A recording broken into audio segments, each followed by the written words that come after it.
Good morning and welcome to the 50th episode of the Daily Geeky Pastimes podcast. I'm super excited that we got 50 episodes so far. Like, that's really, really cool. That feels like a milestone.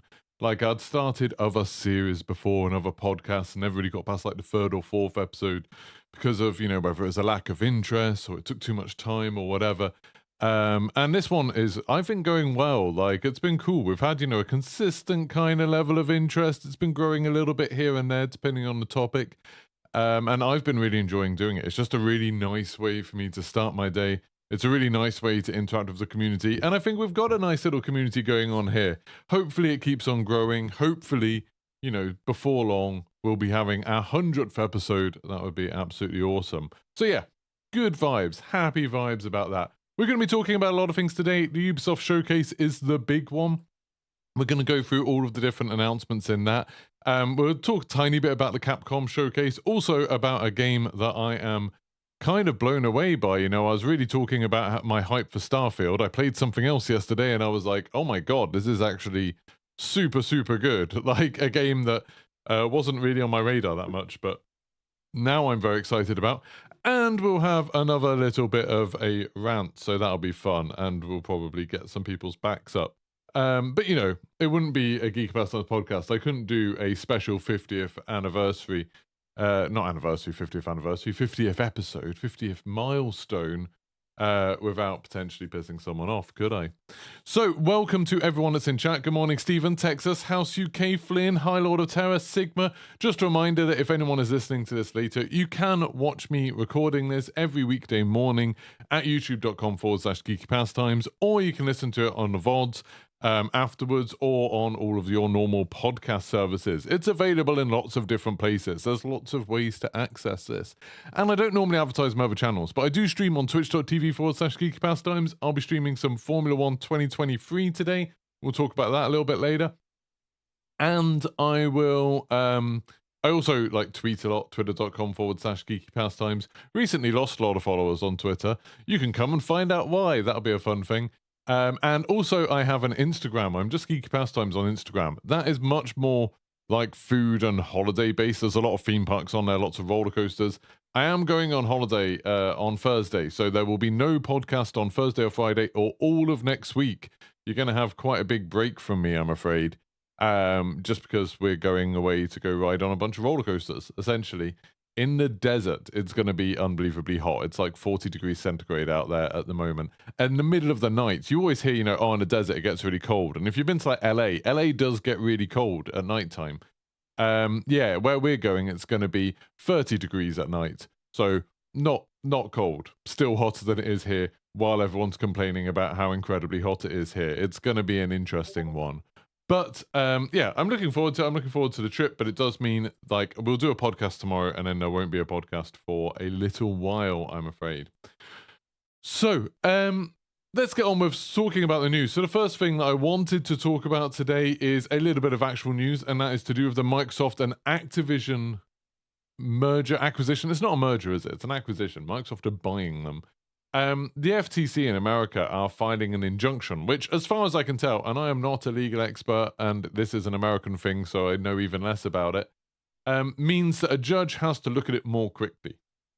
Because, the whole thing that the FTC, their first objection is them suing to say, hey, this is a bad thing, this is something that would be, whether it's, monopoly laws or whatever it is, it'd be anti-consumer. But that takes a long while. That's a process. So they're trying to file an injunction which would basically be like, hey, we want to make it so this deal definitely can't go through until, it's been looked at, until it's happening. So the idea is that they're kind of moving the timeline up. I'm guessing they were slightly worried about the fact that Microsoft have been saying, hey, maybe we're just going to go ahead with this, regardless of what the CMA thinks. But yeah, so they're filing this injunction. It means that a judge is going to look at it, I think, next month. So in July, courts take forever to do basically anything. And Microsoft have said, yeah, we're welcoming this because it means we get seen by a judge quicker. Obviously there's a chance the judge will just dismiss it and just say, yeah, no, there isn't really a case here. That seems to be what Microsoft think is going to happen.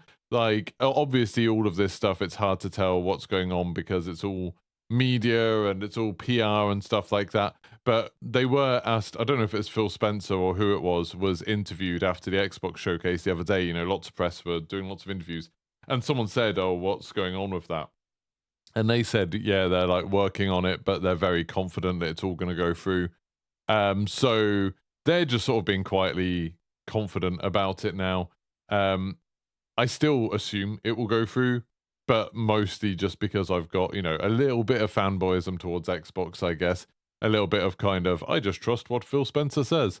You know, I don't understand the business. I don't think any of us really understand all of this stuff, so it's silly to speculate. But it's a fun thing to watch what's going on. So that's happening. Then, in other news, I used to do a thing where I just talked about games that I've been playing. It's been less exciting lately because I've just been playing loads of Diablo.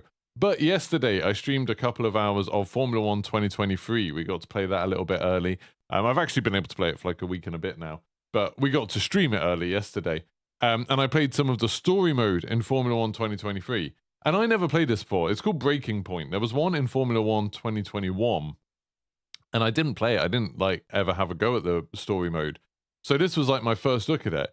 And it's really good. Like if you've watched Netflix's Drive to Survive, it's basically that. But when you do the racing bits, you get to actually do the racing. You get to actually do the driving.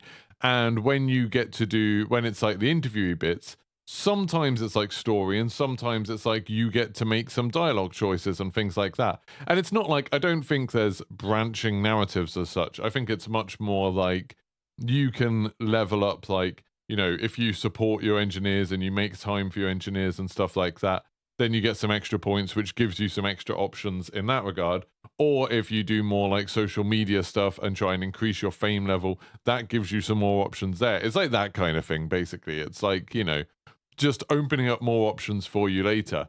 But yeah, it's super good. Like the racing bits is really cool because when you're playing Formula 1 normally, even if, you know, if you're doing the career, even if you said it's like the shortest possible races, you still have things like, you know, practice to do. There's like 3 practice sessions and you have to like skip them manually if you want to do that. Then you have qualifying, then you have the race. It's like quite a long thing. You end up like, you know, I can easily play a game for like 2 hours and maybe do 2 races in Formula 1. Whereas this campaign mode, I played it for 2 hours yesterday on stream, and I think we did like 5 different tracks, like 5 different races. It was really, really good fun. I had a very good time doing it. I enjoyed it very much. I'm going to stream some more of it after this. I don't have any plans for a video today. I'm always a bit worried the day before a Call of Duty patch that they're going to make some crazy announcement or put up some crazy trailer that I want to do a video for. So instead, after this podcast, once I've uploaded it to Spotify, I'm going to be heading on to Twitch and playing a little bit more of the story mode. So if you want to check it out, twitch.tv/Geeky Pastimes. The other thing that I was playing yesterday was the Final Fantasy 16 demo. This was released on Sunday, I want to say. But I downloaded it yesterday and played it. And my God, it's good. Like, I'm speaking as someone that the only Final Fantasy game I've ever finished is Final Fantasy 7 Remake. Like, I've played a little bit of, like, you know, I've played quite a lot of 14. I played through the main game and then a few of the expansions. I've played a little bit of 11, a little bit of, like, the original 7, a tiny bit of 13, and a little bit of 15. But it's never really grabbed me. And there's a few different reasons for that. But, like, it just, I don't know. It just was never something where I understood that other people loved it, but I just couldn't really get into it. And then the Final Fantasy 16 demo just feels like, obviously Final Fantasy. They're talking about crystals. They've got silly hair. It's very Final Fantasy. But it's just like on a different level of quality to other games. Like I heard someone talking about in an interview that when they did the dubbing for it, you know, they did like the translation because obviously the game is kind of written in Japanese. And then normally they just directly translate that and then record the dubbing for the English version. Apparently what they did was they essentially rewrote it in English. So like the English cutscenes are different to the Japanese cutscenes because there's loads of things where if you just translate what someone's saying, there's loads of things that are like cultural jokes or like the normal way in Japanese of like talking to each other. Things that like just don't translate very well directly. So for example, in real life, in Japan, people care a lot about how old you are. Like age matters. People will ask you how old you are in a conversation the oldest people, it's expected that they will get more respect and stuff like that. That's not really a thing in Europe. Like, that's not really a thing people care about in Europe, especially like, you know, people might be like, oh, you know, you get like grandparent age and parent age and child age, but like beyond that, people don't really care. And so when you translate something like that, it seems weird to an English audience. It's like, wait a minute, why do they care how old they are? So about that, like that's very strange. So there's lots and lots and lots of like little examples like that. So with this game, it's the first time where I've actually sat down and been like, okay, we know the story of the Japanese game. We're now going to get an English writer to write that story, to write a new script based, you know, based on the same story, same events, same characters, all of that stuff, but just actually writing it as like an English story. And it just like makes such a difference. Like when I'm watching the cutscenes for Final Fantasy 16, it's not like I'm sitting there watching this, you know, really weird soap opera, which is what Final Fantasy normally feels like. It just feels natural. It feels like you're watching, you know, like I've seen this mentioned in a review somewhere else. It feels a bit like you're watching like Game of Thrones or something. It's just very, very kind of normal, but in a good way, like normal in an understandable way, a way that lets you empathize with the characters a little bit better. It's still a little bit, you know, they've gone for this whole medieval Europe fantasy thing, so it's a little bit kind of thee and thou, and like, oh my goodness, I shall do my duty to my kingdom, like that kind of thing. But it's much more, it's much easier to understand like where people are, and people come across as a lot less weird. It also, the game looks absolutely spectacular. I chose to play it on the quality mode rather than performance. Normally I'd always switch over to performance, but I'd heard that this game looks a little bit muddy in performance, and with Starfield being announced at 30 frames per second, I feel like I'm trying to train my brain to be like, okay, I need to get back in the habit of playing 30 frames per second games. I did see a really good like little tweet about someone was, you know, making fun of the whole thing where people are like, oh my god, Starfield's 30 frames per second, it's going to be terrible. And then people were also talking about how incredibly successful Zelda's been. It's like, you know, Zelda's 30 frames a second, right? Like Zelda Tears of the Kingdom, Zelda Breath of the Wild, two of like the best reviewed games of all time, even on OpenCritic, where you've got, you know, a much wider group of reviewers, the best games that have ever been reviewed, both 30 frames a second. And it's kind of like, you know, maybe it won't be so bad for games like this. But yeah, anyway, I've been playing Final Fantasy 16 in 30 frames per second mode on quality mode. The game looks absolutely gorgeous. It's really weird. It opens with a fight that's like lots of effects, and it's quite hard to tell what's going on. It doesn't look that great. But then once you get like 10 minutes into the demo, then it really opens up and you see how good this game looks. And it just looks absolutely awesome. The combat system is super good. It's like, it's not even like Final Fantasy VII Remake. It's a, you know, real-time combat system. It just feels like a third-person action game. You have lots of abilities, a little bit like Forspoken, I would say. You know, you have loads of cooldowns, so you're not worrying about mana or anything like that. You don't have MP. Instead, you're just using cooldowns. So it's like attack, attack, attack. Oh, this cooldown's ready. Hit that, and then you do a like fancier move. The stagger damage. There's lots of like real-time dodging and stuff like that. It feels really fast, feels really good. Yeah, it's just awesome. I'm not even all the way through it. I think I'm like an hour into the demo, but I am absolutely loving it. Yeah, I saw that marked at home that John Linneman, who's the Digital Foundry guy, anyone who doesn't know, Digital Foundry is a group that work with Eurogamer, but they test all types of games, you know, and they test performance and frame rates and stuff like that. They do analysis of how well games run on different systems and all that stuff. It's really interesting, like fun stuff to read about and watch. And yeah, he was like, yeah, like 30 frames per second makes sense for Starfield. And he was saying that like it's not even, people have been saying, but why is Starfield like 4K 30 frames per second? I'd be okay with it being 1080p if it could run at 60. And he's like, it's not that, is it? It's like, it's a CPU thing. It's not a GPU thing. So it's not that lowering the resolution would increase the frame rate. It's that, you know, maybe there's just things going on with the simulation, you know, whether it's with the AI, whether it's with the number of objects loaded in, like whatever it is. Stuff like that is what's limiting the frame rate, because console CPUs aren't good. You know, they never have been. These ones are better than the last generation, but they're still not good compared to most gaming PCs. Like most people who have a gaming PC will have a much more powerful CPU. And so even the PC specifications are quite high, but they're not absolutely insane. But yeah, anyway, my main point, my main thing that I wanted to talk about with that is just that if you have a PlayStation 5, download the Final Fantasy demo. Like, even if you think you wouldn't care about Final Fantasy, even if you're not excited about Final Fantasy 16 at all, download the bloody demo. Also, just going on, it also has 2 features which are insanely good, and I haven't heard that many people talk about. One of them, the demo is the prologue to the game, and if you finish the demo, well, wherever you get to in a demo, it creates a save file, which when you buy the game, will just load into it. You won't have to play that part of the game again. It will just like carry on with your characters, with your leveling up, with all of the progress you've made, will all transfer into the main game, which is amazing. I hate playing demos of games where you play a demo and then it's like, oh, now I need to do it all again. It's like, you know, when people were reviewing Diablo and they had the game for like a week before it came out and it was like, oh, but those characters are completely wiped. You lose all of that progress. And it's like, that would suck. Like playing through all of that and then just having to do the same thing again. That sucks. But yeah, that isn't what happens with a Final Fantasy demo. Also, as someone that is often guilty of sometimes when there's a cutscene that I think is boring, looking at my phone or having a conversation with my wife while I'm playing games, or sometimes my wife is watching something on the TV while I'm playing a game and I'm kind of half watching what she's watching. Sometimes I get lost in game stories. Sometimes I don't know what's going on, especially with fantasy games. You know, fantasy games use so many made-up words. It's hard to keep track sometimes.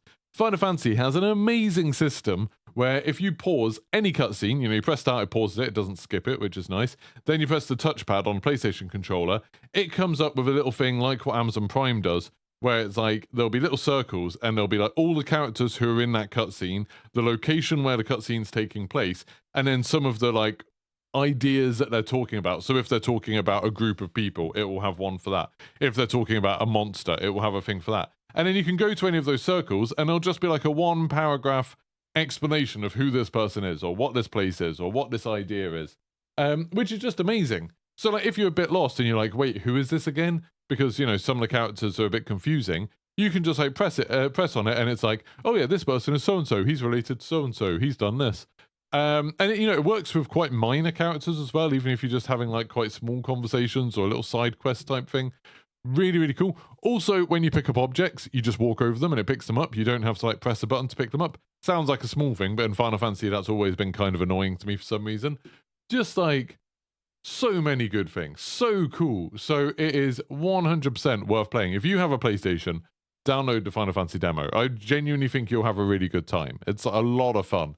And yeah, it's just like, I'm shocked at what a big leap it is over Final Fantasy 15. Final Fantasy 15 had so many things that annoyed me. The dialogue wasn't very good. It looked all right, but other than that, like the combat system wasn't great. Just lots of things that were kind of annoying. And Final Fantasy 16 is like so much better. So much better. Absolutely awesome. Mad Jock's just saying there, Starfield's free on Game Pass, or the basic one is on Game Pass Ultimate. Yeah, well, I mean, it's free on normal Game Pass, yeah. Like, it's absolutely awesome. Starfield, when you look at all of those things from the Xbox showcase yesterday, nearly every single game that, you know, every game that's a Microsoft game is on Game Pass, and quite a lot of the other games are on Game Pass, like things like Persona 3 remakes on Game Pass, Persona Tactics, Exo Primal. I don't know if Exo Primal was actually in that showcase. But anyways, I think one of those weird games that Capcom showed off is Payday 3.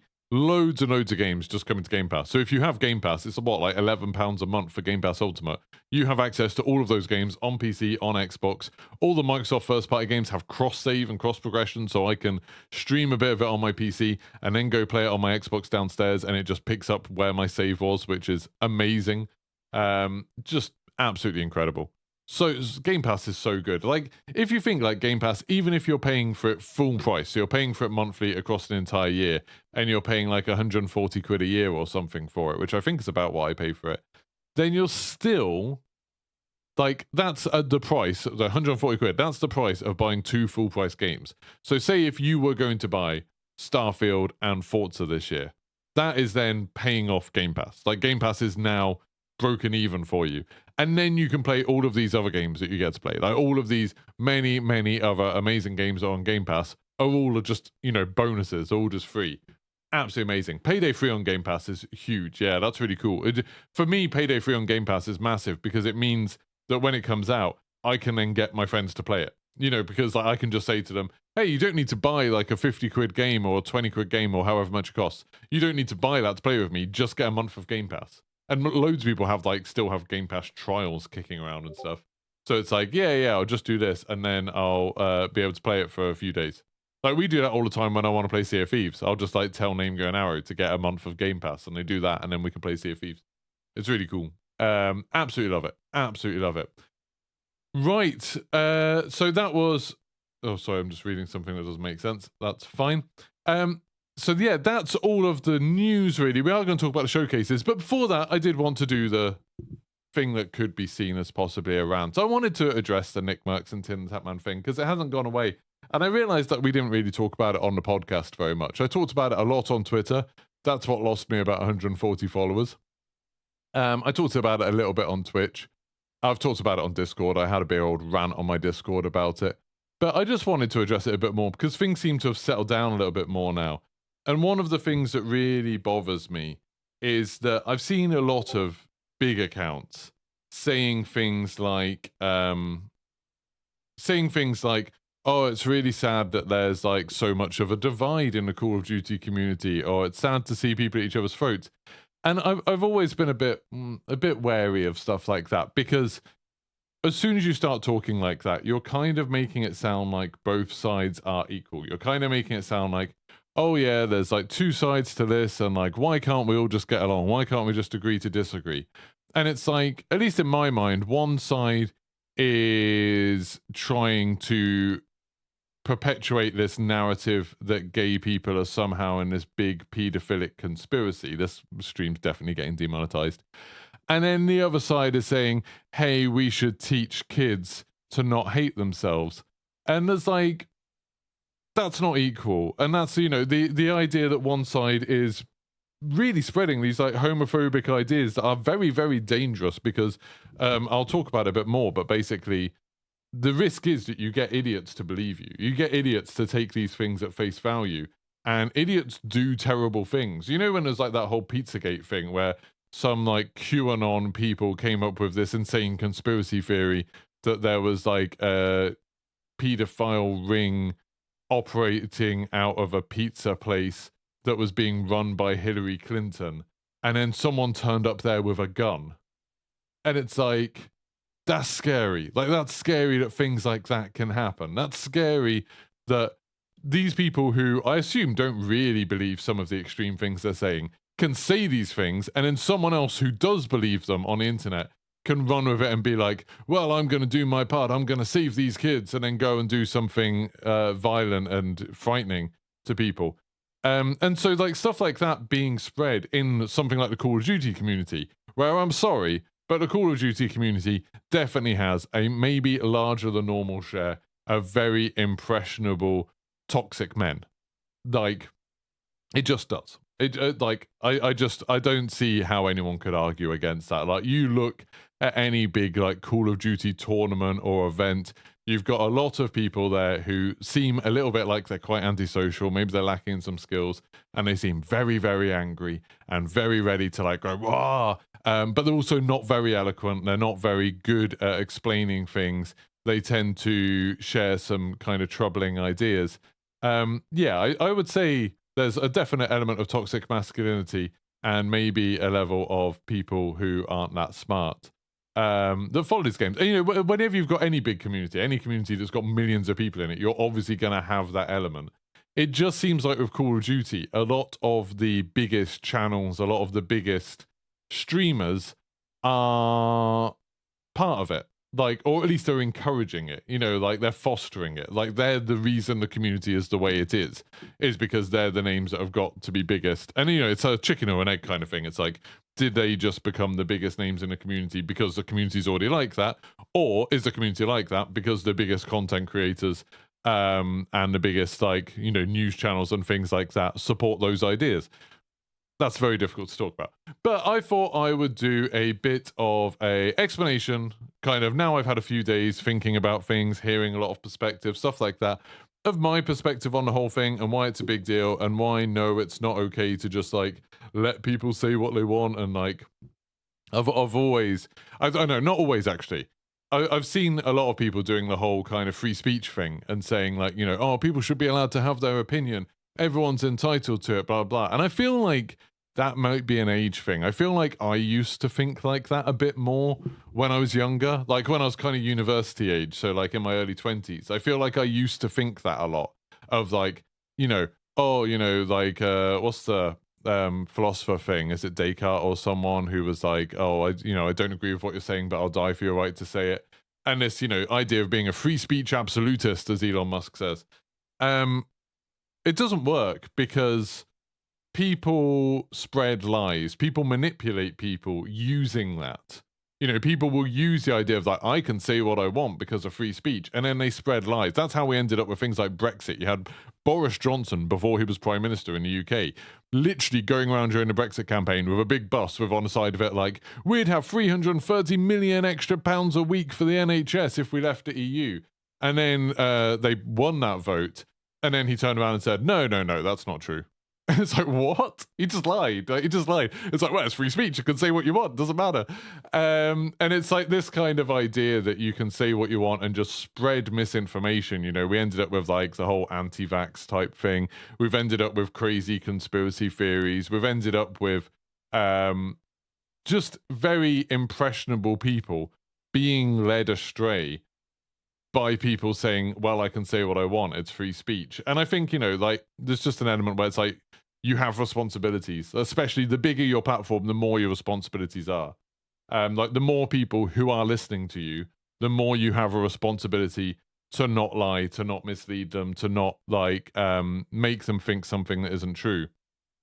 And, it's very easy to argue against people. People who are like free speech absolutists, it's just like, oh, are you okay with like a doctor lying to you? If a doctor didn't want to spend a certain amount of their budget on saving you and they just lied to you and said it couldn't save you, is that okay? What about, is it okay for a company to lie to you? What about if the next, big game thing, they were like, oh, we're going to have like 20 maps at launch, and then they release and there's only one map. Are you going to be like, well, free speech? It's obviously super easy to show that absolute free speech doesn't make sense. And when people really talk about free speech being a good thing, they more mean people being able to discuss things without being arrested, not, hey, you should be able to lie to people and lead them astray and encourage conspiracy theories and stuff like that. Conspiracy theories are very, very damaging at the moment. And it's more of a problem lately because in the past, the only people who really spoke to a big audience were fairly heavily regulated, like news broadcasters and people on TV and people in newspapers. There was a lot of regulations. There was a lot of people who could say, this is a damaging thing for society. If you put this out, don't do it. And now over the last 20 years, we've had social media. So we've had like complete like lack of regulation on what people say in public and what people say to very big audiences. Now you have individuals not being regulated at all with audiences of millions. That's a relatively new thing. And the idea that they can just say what they want is, just terrifying. It's just really frightening. Because they shouldn't. Anyway, so I'm going to talk. I've written notes to make this a little bit clearer, so I don't go on it too much. But we'll go for it. Also, as Affas said, Hutch is leading the charge. Hutch is absolutely amazing. I'm sure Affas is amazing too. Hutch is awesome on Twitch. Go check him out on Twitter. He's done lots of kind of rebuttals of some stupid things that people have said. When Joe in the chat has just said, that misinformation blade cuts both ways. It would if there wasn't like one side using experts and statistics and, the law and things that are real, and the other side using, well, this is what Joe Rogan said, this is what, Ben Shapiro said, this is what Trump said, this is what DeSantis said. It's like the misinformation blade would go both ways if you didn't have one side being very reasonable and using things from the real world, and the other side using things that they would like to be true, and they just say it loudly so they think it's true. But anyway, hopefully we'll come over that. And I think like the problem with this, the reason why I'm all talking about it is because the whole thing's been crazy for the Call of Duty community. And as it settles down, as it dies down a bit, there's a lot of people that have basically been allowed to be very homophobic very loudly, and they've been given a platform and they feel like they haven't been challenged on it. And that means that they're just going to keep going. Hopefully they'll actually do what they're saying and they'll be boycotting Call of Duty. And as someone said in chat, it would be lovely if, maybe they did just leave Call of Duty and Call of Duty became a better place because we'd get rid of some of these toxic assholes, but we'll see. So this is where I'm at now in my head. I believe that the people who think that what Nitmerk said is okay are either homophobic, or ignorant. That's what I've come to, is like the people that are okay with what Nick Merck said are either genuinely homophobic, they genuinely don't like gay people, and they are a part of that thing that I'll go on to explain. Or when I say like ignorant, I don't mean it like as an insult. I mean they genuinely don't know any better. Like they've been led astray. They've been led to believe things that aren't true. And the conclusions they've come to make sense. Like, they haven't done anything wrong in terms of, with the information they haven't really done anything wrong. They've come to a sensible conclusion. The problem is that they haven't really thought about whether that information is right in the first place. Like, they haven't been critical enough of that. And there's loads of reasons for that. People just assume that content creators know what they're talking about, because I think that's just a holdover from when people used to trust, like, oh, well, like, it's a news channel. Back when there was like 3 news channels. People would trust them because it was like, hey, they're regulated. They must know what they're talking about. They're the experts. And then people somehow started applying that to content creators, where it's like, hey, they have 2 million followers. They must be reliable. Like, they must know what they're talking about. And so they don't question that. Or they get their news from certain places, like I was talking about, Ben Shapiro, Joe Rogan, all of those kind of things. And they just think like, oh, these people sound smart, I must believe them. Or, even to the point of they believe in people like Rick DeSantis and Trump and like and Boris Johnson, Nigel Farage. These people who are, actual figures of authority, people with real political power, who have said things that could, that are wrong, but they trust them because of things. So I think I'd like to give some people the benefit of the doubt. And I think Nick Merckx could even potentially fall into that camp of people who have come to a conclusion that's reasonable based on stuff that's not true. And so it's not entirely their fault, other than the fact that they should have done a bit more critical thinking at the beginning about who to trust, what to listen to, and that kind of thing. But or they are actually homophobic. Like, there is a chance that these people are just homophobes, that they just don't like gay people, and they're using all of this as kind of a cover. They're using all of this as a way to express their homophobic feelings in a way that they think is justified. They're so scared that if a child gets taught that being gay is an option, that they're going to be converted. Which, as a few other really good videos on Twitter have pointed out, bit of a newsflash for you. If a kid gets told that being gay is an option and they're like, oh yeah, well then I'm gay, they were already gay. Like, that didn't make them gay. They were already gay. They just didn't know how to express it. They didn't know, like, what the word was for it, or they didn't know what that meant. And it's better that they know rather than have that hidden from them and they just sort of go on to live their life a lie. And I think there's a lot of parents who are like scared of their kids becoming gay or becoming trans. And it's like, no, they're already gay or not, or trans or not. It's just you're hoping that they won't realize and that they'll live their life in misery, which is a thing that has happened, across history. Famously, there's been so many people that have ended up being incredibly tormented by the fact that they were kind of forced to live as being straight or forced to live as being cisgender when they weren't. Like, that's a very famous thing. I've seen a few people, like Hutch has replied to a few, where people have been like, well, across all of human history, there wasn't gay people, there wasn't transgender people. And it's like, yes, there was. Like, very, very famous people, and a lot of them. And there's like at various times in history, it just wasn't such a big deal. And obviously, medical technology meant the whole trans thing. It was much more, like, it wasn't possible for people to transition in the way that it is now. But it's like the idea that trans or gay people didn't exist is just insane. That's just a massive lack of understanding of history. But yeah, so for those people who are like sitting there thinking, well, Nick Merckx didn't say anything wrong, and this is probably the most copied thing. This is something that I've seen a lot in the replies to comments from the Call of Duty account. They've said, he didn't say anything wrong, he just said, leave the children alone, and who can argue with that? So what happened is, and I will put this out as factually as I possibly can, with as little bias in this part, Nick Merckx saw a video of LGBT activists who were there in California to try and defend teaching about gay relationships and trans issues in schools. So there has been a push in with Pride Month, I guess, in schools to be like, hey, as part of when we talk about relationships to kids, when we teach about relationships to kids, we should also teach that, there are some relationships that are gay. There are some people that are trans. That's a thing. And as part of Pride Month, teaching some of the history of that, teaching about the Stonewall riots, teaching about Alan Turing, teaching about the idea that in the past, these people have been oppressed, they've been victimized, they've been literally executed, they still are in some places in the world. And that's wrong. And that's the sort of what the education was. Those people wanted that to continue being taught in schools because some school districts are trying to ban that. Some school districts are, such as in Florida, where I believe Nick Merckx lived, at least he talks about it being the best state. Such as in Florida, where Rick DeSantis has been saying that, he signed the whole Don't Say Gay bill, where teachers are not allowed to even acknowledge that trans issues exist. If the teachers are trans, they're not allowed to talk about their preferred pronouns or anything like that. Kids are not allowed to talk about preferred pronouns or anything like that. And teachers are not allowed to say that relationships are anything more than a reproductive thing, and it has to be between a man and a woman. They're literally not allowed to talk about, they have to say that is not changeable, that is not a thing that there's any alternative to.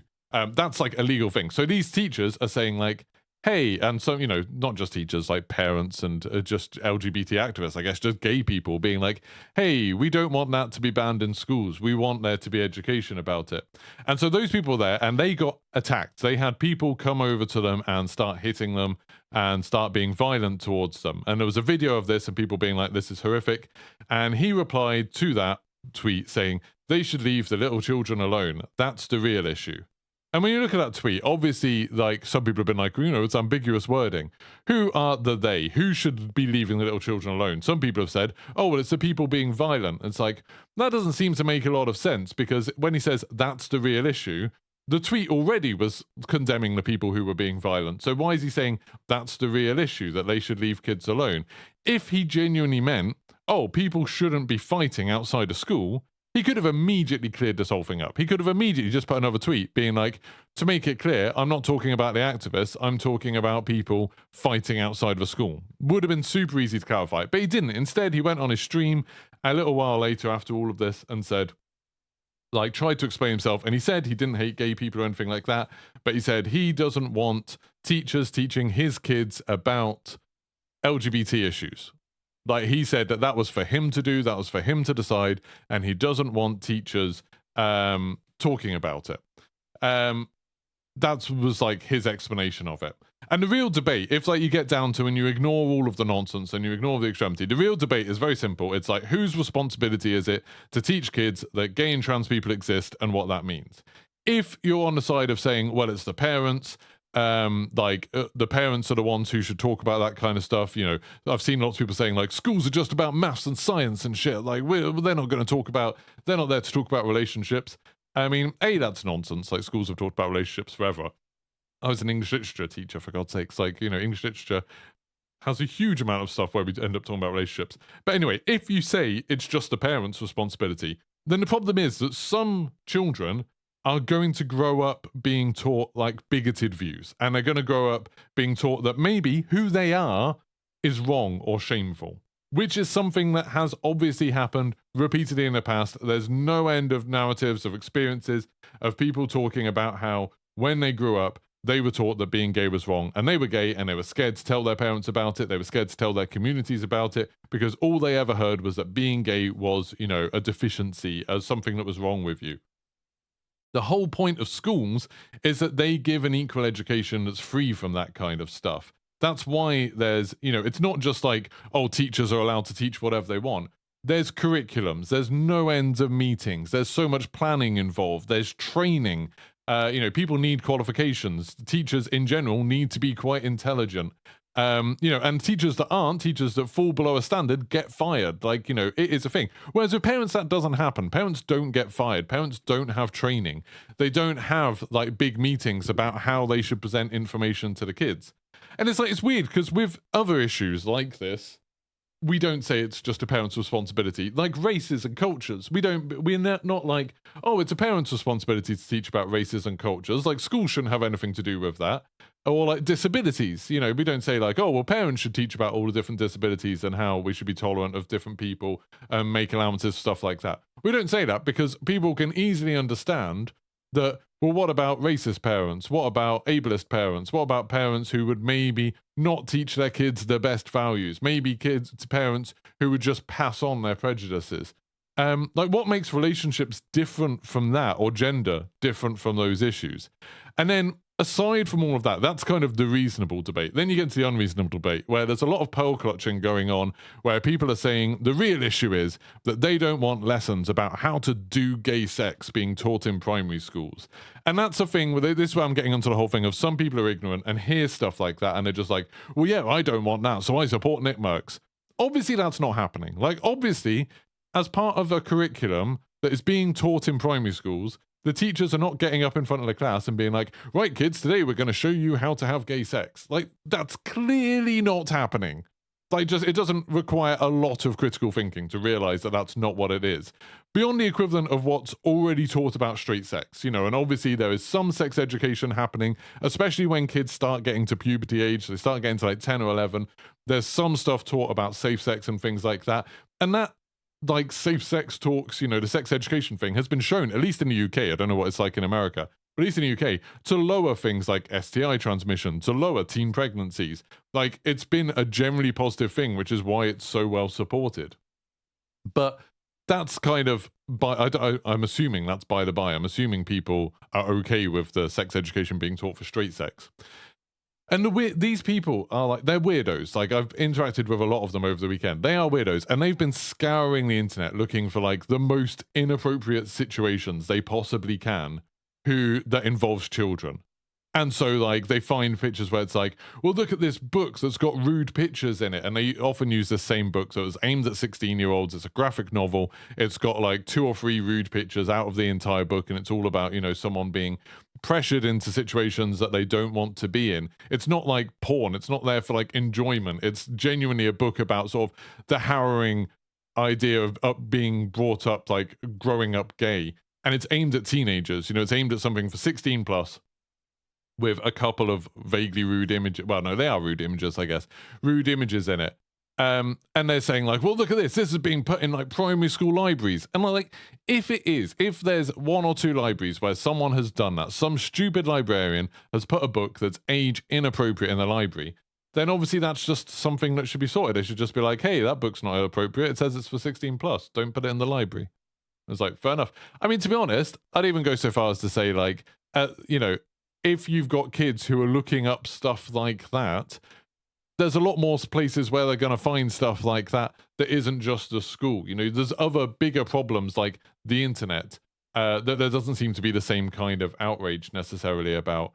But it seems like there's a lot of pearl clutching that somehow, these kids are going to go into their libraries, which, getting kids to go into libraries in the first place is quite difficult, are going to find these books which depict gay sex acts, and then they're all going to be going off and doing that. And that's, I mean, like, there's so many stages in that where it's like, the librarian shouldn't put age inappropriate books in. They shouldn't let the kids at them. The kids shouldn't be sort of like unsupervised while they're in the library, probably. And then, like, even if the kids all of that goes wrong, and then the kids do see these pictures, what's the thing that they think is going to happen? Like, what's the thing that the kids have seen these images? What's the result? On the other hand, if, say, none of these things ever exist, and you ban all books that show gay relationships, you ban all books that show gay sex, you never teach about anything like that, then you've got some kids growing up who don't ever get educated in it. I've seen people saying things like, they should just let people work themselves out. Like, yeah, that sounds like an absolutely fantastic idea. That's how they should do sex education for kids, is just like, let them work it out. It'll be fine. What's the worst that could possibly happen? Like, it's just insane. But anyway, even so, they find situations like this where some weirdo librarian puts up one of these books that's age inappropriate in a primary school thing, and then they hold it up like, this is what we're talking about. This is the thing that we're trying to ban. It's like, no, it's not. You're trying to ban it being taught at all. You're trying to ban it being mentioned. That is not the curriculum. That is not what's being taught in lessons. That's not what's being taught by qualified members of staff, by qualified educators to children. It's a very, very different situation. And, you can ask them sort of like, okay, show me like the actual lesson plans from what's being taught on the curriculum. Show me the things that teachers are teaching. across schools, across a state, or across a country that is the thing you have an issue with. And I've done this with people and they can't bring up anything. They try and find wherever they can, you know, someone was like sending me a video from a Ben Shapiro show where it's like supposedly some teacher going in saying, these are the things I was told to teach the kids. And they were the most ridiculous things that no like faculty leader, no head of department would ever ask teachers to actually show. Like, if there's some psychopath somewhere doing something harmful to kids, they should be fired, they should be arrested, they would get shunned by the education community. Funnily enough, you know, speaking as someone that was a teacher for 13 years, people who go into education, so people who go to university or college, get a degree, get a postgraduate degree, secondary education, so PGCE, where we learn to teach, you know, in schools, whether it's primary schools or secondary schools, and then go to get a job where you're getting underpaid and overworked compared to other people that have the same qualifications as you. They tend to be people who care about kids. They tend to be people who want the best for kids. As much as teachers complain about kids because they make their lives stressful, they still want what's best for them. And they're very, very militantly against things that could harm kids. Like, they're very, very protective against that kind of thing. That's why schools are such a good, safe space for kids. And when something does go wrong, when there is someone that hurts kids in a school, that's why it's such an insanely big, like, drama. That's why people go to prison over it, because it's such, like, a horrendous thing to happen. It's not the idea. It's not the plan. It's not the norm. What is happening in schools, realistically, is that kids are being taught that there's different kinds of relationships. Some men love women, some men love men, some love both, some people don't want to be romantic with anyone or sexual with anyone, that's absolutely fine too, and vice versa. Then on trans issues, they say that they explain that some people grow up not feeling like the gender that they were assigned at birth. They don't feel like that was the right one for them. And, you know, for anyone who loves statistics, 1.7% of people are born intersex, which means they have traits of both genders, both sexes. That's about the same number of people as people who are born ginger. And a lot of the time, like normally, even in England, normally what happens is the doctor just decides. The doctor just makes an arbitrary decision at the time and is like, nah, this is more masculine, this is more feminine, whatever. And they go with one or the other. A lot of the time, the parents don't even know. Nearly all the time, the children don't know. You could be in sex and you wouldn't know. So the idea that like, oh no, sex is like an absolute thing. Everybody knows whether they're a boy or a girl, and that's set for life. Like that's it. It's just an insane thought. That's not backed up by anything. Like, it's not backed up by science. It's not backed up by experience. So yeah, like the kids are taught that this is a thing that can happen. Some people are trans, and they get taught that it's possible for people to change their gender. So they present as to fit in with who they are. And like, to argue against all of that being taught is kind of implying that you think there's some risk in the kids knowing that knowledge. Like, if you ignore the crazy conspiracy theories that you think that there's some sort of weird agenda for gay people to try and convert the kids in schools, what's the problem with the kids being taught about it? Like, what's going to harm them out of that? The reality is that the kids who grow up not knowing about it are more likely to feel confused or shame. Like, again, there's plenty of experiences, there's plenty of recorded experiences of people feeling like that. Or even if they don't feel like that, they're not going to have empathy for people that do. They're not, because if their parents aren't teaching them, like, hey, some people might be going through some stuff. Like, some people might be different to you, and that's fine. If they're not taught that, then they'll be like, oh, that's weird. That's not right. Like, that's not how things are. And you know, like, kids can be like that, obviously. That's why kids need to get taught sometimes about things like racism and disabilities and things like that, because kids don't realize that someone being different to them isn't necessarily a bad thing. And, you know, people saying it's the parents' job to teach them are just people who have never worked in a school. Because, like, as a teacher, obviously, you know, as a parent, you see your own kids and their upbringing. As a teacher, you see thousands of kids and you see their upbringings and you see thousands of different parents. And many parents are great and they'll do their research and they'll teach kids about things in a sensitive way. But many, many, many parents are not. They'll pass on misunderstandings that they have, things that they were taught poorly when they were young. They'll pass on myths, they'll pass on lies. Thank you very much, Contest Nerds, for the support. Appreciate it. They'll share their prejudices, or they just feel too awkward and they don't mention it at all. Like, that's the reality, is that loads of parents are like that. Loads of parents aren't well equipped to talk about this stuff because a lot of them just don't have experience of it. You know, a lot of them maybe don't know any gay people, maybe they don't know any trans people, maybe they've never spoken to those people about that kind of stuff. Why would they?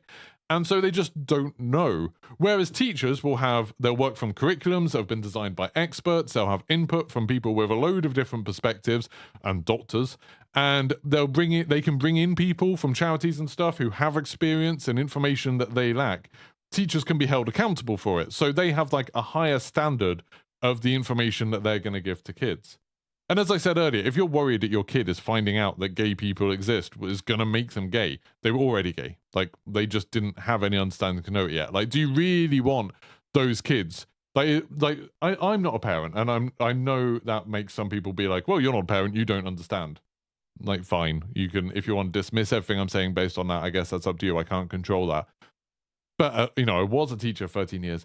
I do see a lot of these things going on. And parents who want their kids to not know about something about themselves, to me, that's bad parenting. To me, the idea that you're trying to hide something about a kid from themselves is a bad thing. Like, and that's something like the idea that they're just being like, well, I hope if I don't tell them that they'll never know. That sounds like awful. That sounds like an awful thing to do to someone. Like, to me, that sounds like a really terrible thing to do. And then on the other side of this, the other thing that's been kind of conflated into this is the whole drag queen thing. I'm not going to go on about this, but it's just insane where people have been like, drag queens are stripping in front of kids when they do book readings in libraries. And it's like, obviously they're not doing that. Obviously that's not true. The reality is much less dramatic. The drag queens are wearing a pretty dress and a load of makeup, and they're sitting there reading books to kids because they're trying to normalize the thing so kids don't grow up thinking that they're weirdos. That's it. Some of these people who are attacking that seem to not be able to think about drag queens without sexualizing them. And that's maybe something that they should think about why that is. But they seem to not be able to contemplate the idea that being in drag isn't necessarily a sex thing. It's not necessarily a kink thing. It's not necessarily something that has to involve stripping. Like, they can just wear their clothes. And like, I don't know where they get these ideas, but even more worrying, they kind of seem to think that they can't think about kids being read to by a drag queen in a library without assuming it has to be a sexual situation, which just is completely insane. Like, drag itself is like a tradition that's gone on for hundreds and hundreds of years, and it's been called various different things. And in England, I don't know whether you have this in America, but in England, we've been fine for, again, hundreds of years with like panto dames. Like, the idea that you have pantomimes, which are plays aimed at very young children, like very young children, where normally one of the big things in a pantomime is that the most famous actor who's there will be a man who is dressed up as a woman, often with, something that, like, an outfit that's very busty, very kind of like looking very revealing, a bit risque, making rude jokes. And apparently that's fine. And that's quite a conservative thing. That's quite like a traditional thing. That's absolutely fine. But then having a man wearing a dress and makeup in a library reading to kids is apparently perverted and wrong. Like, that just seems utterly insane to me. And the problem with all of this really is that the homophobes who know what they're doing, the homophobes who know that they hate gay people and they don't want people to be gay and they don't want people to be trans for whatever reason, they know how to drum up support. And I would assume this isn't the majority of people. This isn't the majority of people who have a problem with this, but there are some people who do, and they create fake outrage because it's exactly the same thing that happens with racism. It's exactly the same thing, where they'll be like, they'll see something that's happened once and they'll be like, well, this happens all the time. This is like the worst thing ever. It's like racists will find a news story of an immigrant committing a crime and be like, look, all of the immigrants are criminals. They're all causing like massive chaos. They're ignoring the 99% of immigrants that didn't do anything wrong at all. Or they'll pick someone from a certain religion and they'll be like, well, look, this person was this religion. Look at this terrible thing they did, while ignoring all of the very, very peaceful people who are part of that religion. And it's exactly the same thing going on here, where they'll look for evidence of a gay person or a trans person doing something wrong because, people are people. In any community, there's going to be a percentage of those people that are bad people. And then they'll blow that up into some kind of outrage and scaremongering, because that's easier to get people on your side. It's easier to be like, oh, look, this is something you need to be terrified of. Like, spreading conspiracy theories and creating fake outrage is the best way for them to get support for otherwise completely unsupportable ideas. Because people want support for their own ideas. They rely on people not thinking for themselves and not having critical thinking skills that are needed to realize when they're being lied to. And they go for the most outrageous lies possible because outrage is a super hard thing to argue with. It's an emotional thing. It's not a reasonable thing. So when you see this argument, you have people on one side saying like, oh, all of the other people arguing with me are pedophiles and groomers. And then people on the other side being like, you're being kind of homophobic. And it's like people who are maybe on the fence are like, well, I don't want to be a pedophile and a groomer. I guess I'm in the homophobic camp. And it's like that outrage is just like a tool to win an argument that you can't otherwise win. To like convince people that you're right when you don't actually have any sort of real way to persuade them. It's just creating fake outrage. And like I said, it's been used by racists. It's been used by homophobes. It's been used, I mean, like, it's always difficult with the internet. You don't want to always like resort back to the whole Nazi thing. But it's what the Nazis did about Jewish people. They spread these like ideas about a Jewish conspiracy. They got people to burn books, to attack Jewish shops and things like that, to say like, look, these people are ruining your community. These people are doing these terrible things. You know, and then it ended up in the Holocaust. Like, that's how this happens. Like, people who hate a group of people for whatever reason, whatever prejudice they have, create outrage to try and get people on their side. And it stops people from contesting their ideas. Now, going back to like the original thing, like what Nick Merck said might have been ignorant. He might have just been one of these people who's been suckered in by the fake outrage, by the conspiracy theories. He hasn't really thought about whether what these people are saying is true. And therefore, you know, he genuinely believes that there's some gay conspiracy to corrupt and groom his children because he doesn't know any better. He hasn't thought about it enough. And he's just trusted the loudest voice in the room rather than thinking about it. Maybe. And that's on him. You know, that's a stupid thing of him to do, especially when he's got such a big platform, and he should have corrected himself by now. I worry about people who are like, oh, well, you know, I just don't read into this kind of stuff. I don't know. Like, I'm just going with my gut feeling. It's like, this is too much of an important thing when you've got a platform that big to do that. If you've got a platform, you kind of owe it to your community to know what you're talking about. And the thing that makes me think maybe it's less likely that Nick Merckx is just ignorant is that he's also tweeted his support for Rick DeSantis. He was like, Florida's the best state, and someone said, yeah, but you've got Rick DeSantis. And he was like, Rick DeSantis is the GOAT. Rick DeSantis is like in charge of Florida at the moment, and he's the one who signed the whole Don't Say Gay bill. He's the one who wanted to stop kids from finding out that gay people exist in schools, wanted to stop trans teachers from being able to use their preferred pronouns, wanted to stop them from being able to even acknowledge the idea that there are any relationships possible other than straight ones. You know, to support someone like that is kind of, you know, his campaign has been like, Florida's where woke goes to die. It's like, if you're so against the idea of people being aware of social injustices, like maybe you're not a good person. Like, that's a bad thing. If you want to protect kids, if you really care about children and you want what's best for them, you educate them. You make sure they understand things as well as they can. And we're living in a world where it's easier than ever to educate kids. It's like there is more information available to kids than there ever has been before. Kids are better educated than they ever have been before. And so like, I genuinely strongly believe that if you really care about kids, you really want the best for kids, you acknowledge the fact that parents maybe aren't the best equipped to educate kids, particularly on issues that they've got little experience with. And that's why schools are so good. Like, schools being equal opportunity, free, and being able to educate kids in a way where it's like, hey, this is information coming from experts. This is information that's been vetted and discussed and planned, rather than just leaving that up to individual parents. I would say that's, you know, a much, much better plan.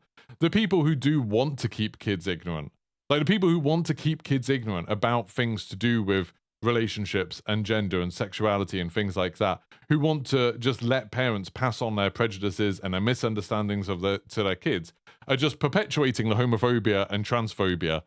And even worse than that, they're trying to keep kids ignorant about these things. And if anything, that's something that makes them more likely to end up being naive and like vulnerable to people who are interested in grooming them, who are interested in corrupting them in some way. Like, keeping kids ignorant is really much, much scarier for the kids, and should be scarier for the parents, which is why good parents care about getting their kids educated. Anyway, that was a very long rant, but I think it's super important. And we are still going to talk about games. I kind of wanted to trick people into coming to watch this podcast, because, you know, it's the 50th episode, and I thought maybe we'd get more people than usual, and people would come to watch about the other stuff. Because I just think it's so important. I just think it's like something that needs to be said. I've seen a couple of streamers, and I completely get it, saying things like, oh, well, you know, I just stay out of it. I don't want to see the drama. I saw Jaff saying that the other day, and I completely get it. Like, the drama is very bad for your career. It's very bad for your mental health. It's like something that is not a positive thing to get involved with. But my perspective is just that if you have any kind of platform, even my tiny platform where I'm probably talking to, like, by the time this podcast has run its course and everyone's listened to it who's going to listen to it, probably 200 people will have listened to it. If, like, I changed one person's mind and one person was like, oh, yeah, like, maybe I shouldn't believe all of this nonsense, then that would be amazing. That would be incredible. Like, one less person perpetuating this kind of hate and misery. That would be good. But I understand there's loads of people out there who don't want to have their mind changed. They are comfortable with spreading lies about gay people because they hate gay people. And those people, I'm not going to change. I can't change their mind. Like, that's impossible. So that's when I've been saying, you know, on Twitter and stuff, and I've been saying, like, you know, just unfollow, unsub, go away, don't want you in my community. It's like, I can't reason with you. And it's not like, I'm not in a situation, I'm not debating any of this. Like, none of this is open to discussion as far as I'm concerned. This isn't something like, I'm on the other side where I'm like, I'm not going to be convinced. I'm not going to be changing my mind, because all of this is something that's just kind of things I have experience with the education side of it, and knowing gay and trans people and being, like, aware of what's happening really is kind of, it's not something where I feel like I need to validate the other side's opinions. When people say, like, oh, everyone's got an opinion, everyone should be heard, it's like, not really. Some people just have really bad opinions. People are some people are speaking from a position of hatred and from intolerance, and they don't need a platform.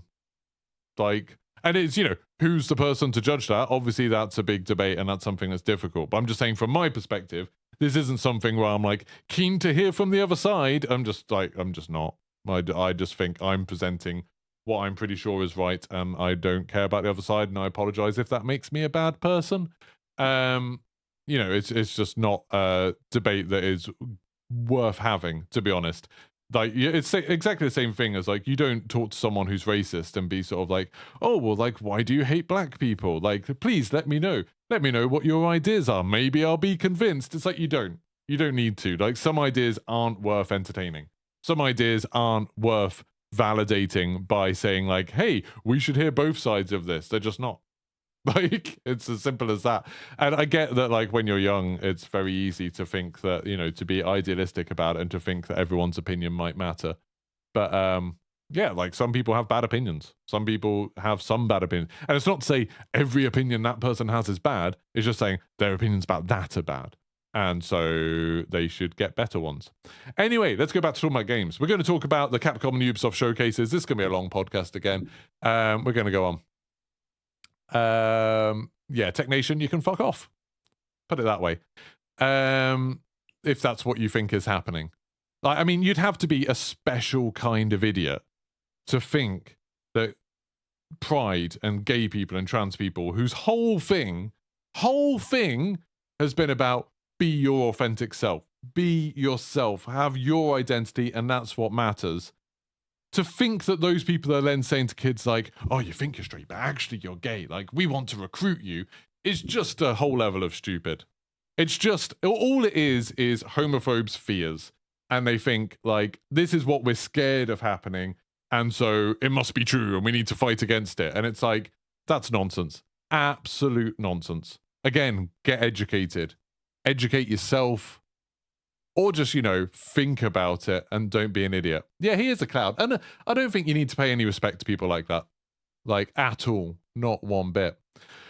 Right, so the Capcom showcase. We are going to move on. I'm proud of people, a lot of people in my community. I appreciate it. I will read through all the comments later. I'm not going to talk about them because, like I said, it's not really a debate thing, but I will read everything you've said after the podcast.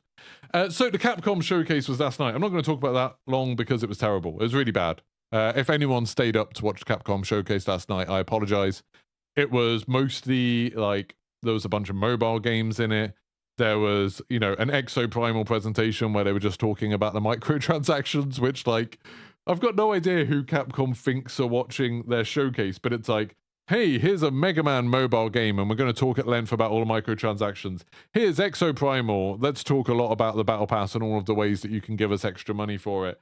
What else were they talking about? Oh, Ace Attorney. Here's Ace Attorney. We're going to talk for 20 minutes explaining what Ace Attorney is. It's like the people who are watching a Capcom showcase already know.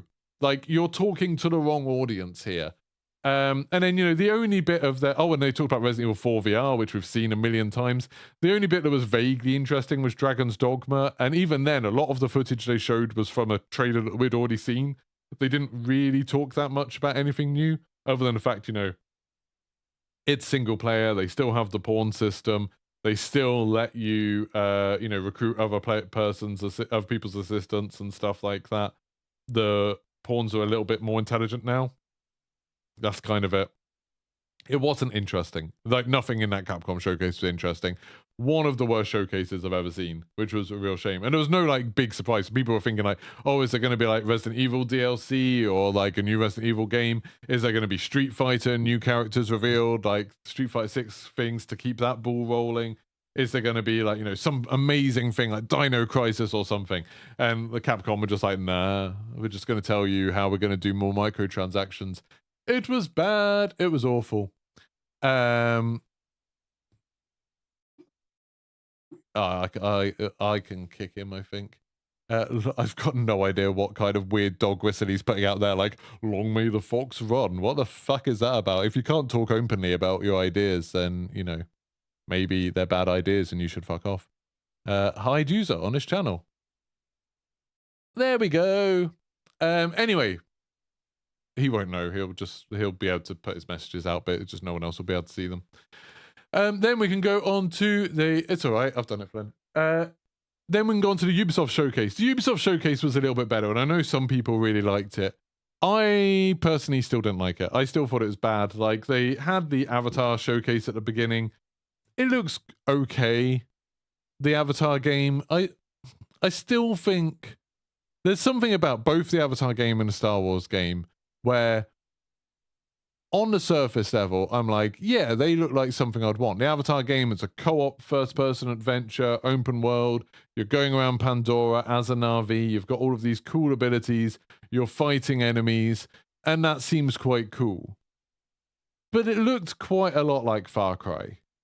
Like, it was, quite a lot like, oh yeah, but in reality, what you're really doing is you're sneaking around bases to infiltrate them. You're using stealth to take out a few guards.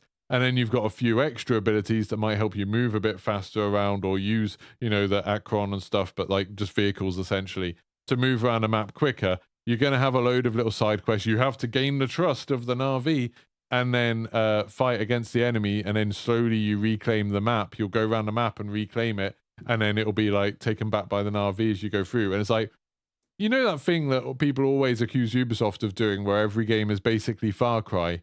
It was kind of just that, wasn't it? Like, it was just kind of that. And it's got an Avatar skin on it. And like, they showed some things, like there was a weapon selection wheel they pulled up at one point. It just looked kind of bad. And I was like, nah, I'm a bit worried about this game. I do like Ubisoft, and I'm sure the game will have some fun for me. But it definitely, like, you compare it to something like Starfield. I think it was rough for them coming after the Starfield presentation. That, like, Starfield looked like it was doing so many new things, so many things bigger and better than anyone's done before. And then it was like, this Avatar game was like, this looks a bit like just Far Cry Avatar. And, someone going around with a bow and arrow and setting off explosions to take out guards. It all looked a lot like Far Cry. And that was a bit of a shame. It just made me less excited about it. It made me feel a bit more like, oh, we've seen this before. And that was kind of the spirit of almost everything in the Ubisoft showcase. So I'm still going to run through everything quickly, but this won't take very long, really. Like, then we had X-Defiant. There was nothing new about X-Defiant. They weren't showcasing a new faction. They said, oh, there's going to be like 5 new factions. So I'm guessing we'll get like, the Rainbow Six operators at some point. And we'll get some of the other factions from like Ghost Recon, the Division. And they said there's going to be an open beta happening next week, which is cool. And it's going to be released this summer. It's good it's going to get released this summer. It's weird. I don't think there was a release date for it still. And just that they weren't showing off anything that was actually new about the game. That seemed like a bit of a waste. So that seemed a bit nothingy. Then there was the Prince of Persia trailer, which I thought was cool. But like the Summer Games Fest trailer showed more gameplay of it. I've heard lots of people saying it's really good. Apparently the trailer, the original trailer, was like really, really downvoted. It was like one of the most downvoted things Summer Games Fest, which I don't understand at all. It's again, you know, it's me getting into my head of like, all up in my head about thinking gamers are kind of toxic and horrific at the moment. I'm just like, oh, is this because he's not a white? The only one of the only things shown in Summer Games Fest where the protagonist wasn't white. But or I think it's probably just people don't like 2D platformers. But it's made by the people who made Rayman Legends, which was like one of the best 2D platformers ever made. So it's like, I think I've got a lot of faith in that game looking good. Didn't think the presentation was very good at the Ubisoft Fest, though. Then there was Captain Laserhawk, a Blood Dragon remix, which is a Netflix anime from the guy that made the Castlevania anime. Castlevania anime was good. His presentation on stage about this new Blood Dragon thing was awful. Like, just really stilted. Lots of waiting for the audience to laugh or clap when they just weren't. It was a really awkward situation that sort of ruined the pacing a little bit for this. And, you know, I didn't really like Blood Dragon the first time round. Like, I really liked Far Cry 3, and then when Blood Dragon came out, I guess like, I don't have the same nostalgia for like 80s action films that you need to enjoy that kind of stuff. You know, I'm not a part of that whole like, oh, Chuck Norris is amazing, I love Steven Seagal. I'm not part of that kind of thing. And so Blood Dragon just seemed like just a bit silly to me, but not in a funny way, just in like a, oh, this is, I get it, this is a joke. It's just not a joke that I find very funny. It's just boring. So yeah, not for me. I get that there is a market for people like that. There's a market of people who grew up with 80s action films that love that kind of stuff. Just not for me. Then there's Division's Resurgence, which is a mobile version of a Division game. I've played it. It's not very good. I mean, well, it's fine. It's like, it's impressive that it's on mobile, but it is just a Division. It's just a worse version of the Division. And as someone that doesn't really play mobile games, I don't really have any interest in playing a worse version of the Division. Like, that's just not something that I love. So that was interested. Skull and Bones was weirdly, rather than showing any of the game, which is a bit worrying when this game has been worked on for so long, did a song. And then they were like, oh yeah, it's going to have a closed beta in August where people will be able to stream it for the first time. I mean, I might stream it then. But yeah, I can't talk about Skull and Bones very much. But I wouldn't get your hopes up. And then there was a Roller Champions thing where they were putting some new characters in Roller Champions. Roller Champions is a good game. It was a lot of fun, but it just didn't have the audience. It doesn't have the server population. I'm surprised they're still doing stuff on it. Ubisoft are very good about continuing to support games, but it's like, I think the community for Roller Champions is insanely small. And so it's a bit of a head scratcher. And I think there were lots of people who love Jet Set Radio who are a little bit like, okay, why is this happening? Like, why is this in Roller Champions rather than its own game? Like, Roller Champions right now, there's 31 people playing the game. And it's 30-day average. Its average players across the last month has been 47 people. And that's gone up from the previous month. Like, that's a dead game. That's a game where you will struggle to find full matches. And the people that are still playing it are going to be insanely good at that game. Like, absolutely insanely good, because like, you know, they're only playing against each other and there's hardly any of them. It's all-time peak. The most people that have played Roller Champions, this is on Steam, by the way, like obviously I can't see the console ones and it's probably a bit higher on console, but the all-time peak for Roller Champions on Steam is 134 people. 134.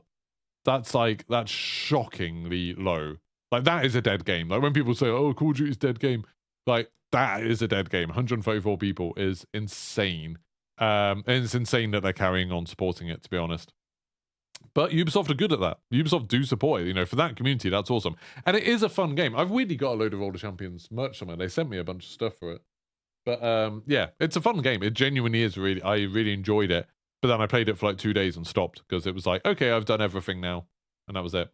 Riders Republic, they showed that the Skate add-on is coming out quite late. It's coming out like the end of August or something. Or maybe in September. But the skateboarding stuff, Riders Republic, looks fun. I will definitely hop back in Riders Republic when that comes out. Looking forward to that. Marked at home saying Hyperscape was killed with more numbers. Yeah, 100%. I'm shocked that they're carrying... I mean, maybe World Champions has much better numbers on console. Maybe. But we'll see. Oh yeah, the X-Defiant thing, as Afas said, the beta that's coming out this month is also open, so anyone will be able to play X-Defiant. I get back on the 22nd, and I think the beta runs from the 21st to the 23rd, so I will play some on the 23rd, maybe. But I'll probably be playing the Call of Duty stuff, to be honest, like the new map and all the DMZ stuff.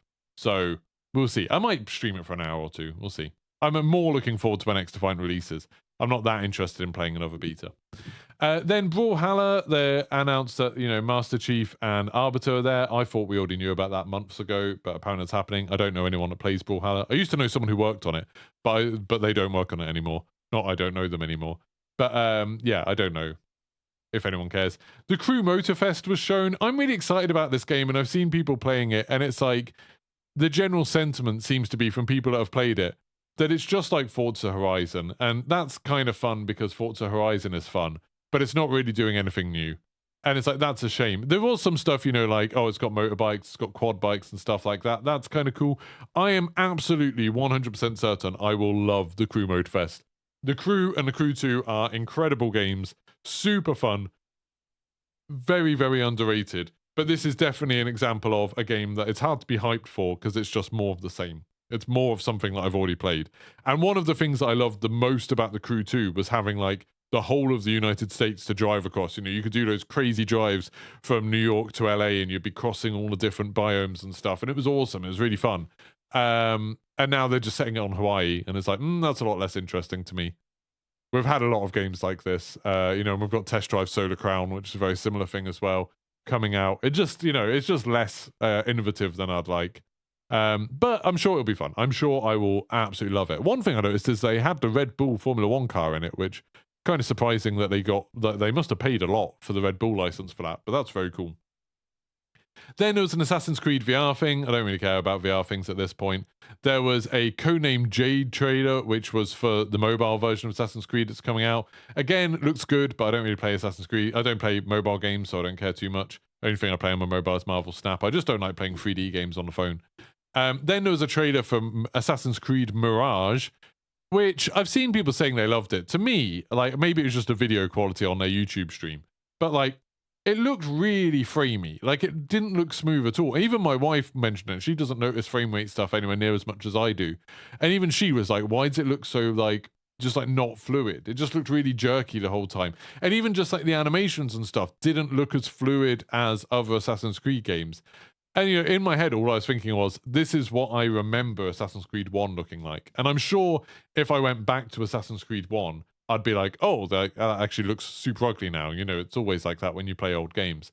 But it looks like Assassin's Creed 1. And I remember playing Assassin's Creed 1, and I enjoyed it. But I played it. And then I played Assassin's Creed 2, that was just a better version of that. And then I played Assassin's Creed 3, which is like a worse version of it. And then I played Assassin's Creed Black Flag. Then I played Unity. Then I played Syndicate. And it's like, those games are all fun, but it's like, I was glad when I switched to Origins and Odyssey because they changed things up a lot. Now, going back to what Assassin's Creed used to be like, it's just like, to me, it's just like, oh, it's another one. Like how I wasn't that excited when Assassin's Creed Syndicate came out. I'm looking at Mirage being like, yeah, I'll play it. But I'm not like hyped for it. I'm not like, oh my God, I can't wait to play a game that's like Assassin's Creed 1. It's just, you know, it'll be another fun Assassin's Creed game, I guess. It's like, I was getting tired of that type of Assassin's Creed game, and it's another one of those, and I've gone back to being tired of it, which is a real shame. And then it ended with Star Wars Outlaws, and this is the game that I know lots of people absolutely loved and were like, it's incredible, and I saw lots of love for it on Twitter, which is good. Like, I like people being hyped for games. I'm happy for the people that loved it. I am just very much like,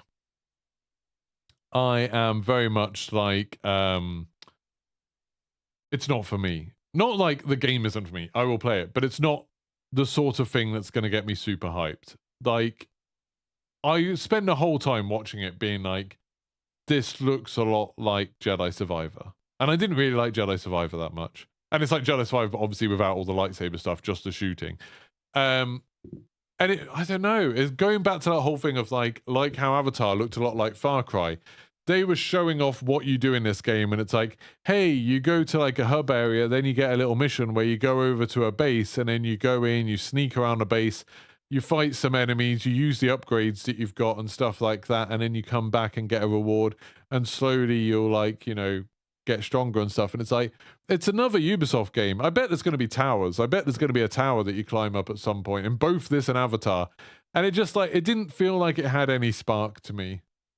Like, it just looked, there's a lot of, things where people have been like, oh, I can't wait, an open world Star Wars game.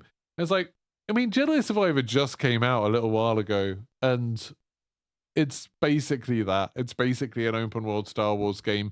So the open world split up into different worlds, but then this one is as well. Like, it showed you getting in a spaceship, and they made a big deal of like, oh, you get in a spaceship and then you actually fly it into space like No Man's Sky style, and you do some space combat. It's like, do we think that it's going to be like Starfield? Do you think that you're going to be able to land anywhere on a planet?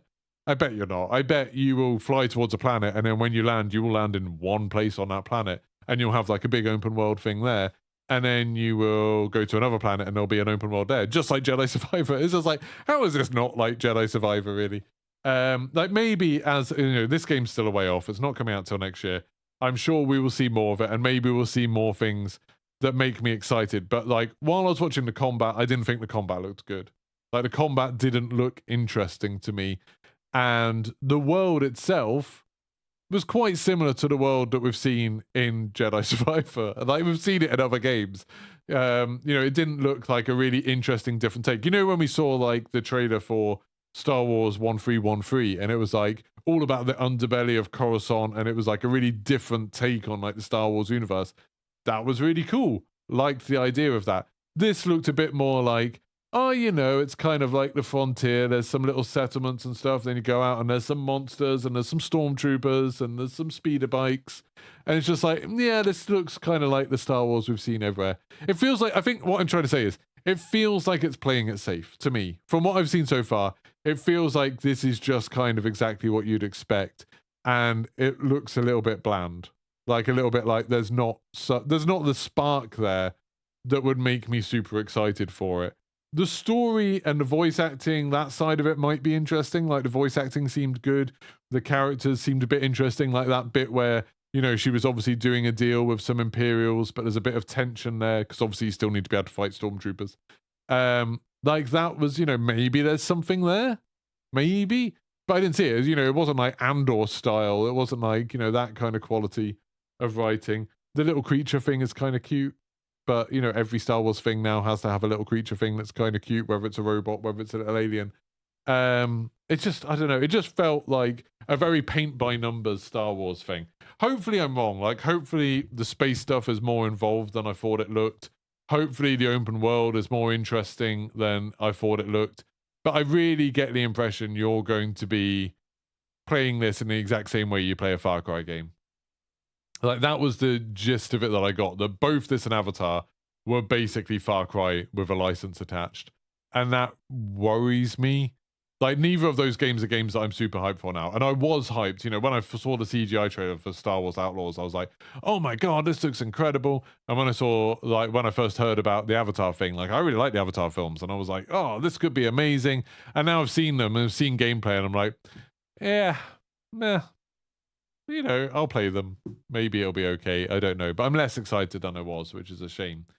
Anyway, that's me done for today. We've had a slightly longer episode than usual. I'm going to go upload this, and after I upload it, I'm going to be back on twitch.tv/Geeky Pastimes, where I'm going to be playing some of the F1 23 story mode Breaking Point. It's a lot of fun. It really is. Like, even if you're not into racing games, it's worth watching. It's just like a fun, like, little drama RPG thing. And the bad guy in it looks exactly like Benny Central, which is entertaining me no end. So I'll see you all over on Twitch in a little bit. Thank you so much to everyone that's been hanging out. Thank you to everyone that has stuck with me while I've been doing these rants about the whole Nick Merck situation. I just think it's really important. It's something that I do care about a lot. Obviously, that's why I keep bringing it up, even though it's bad for my channels. I just genuinely feel like if you've got a platform, you should talk about what's right, and you should fight against this conspiracy theory, idiocracy nonsense that I absolutely hate.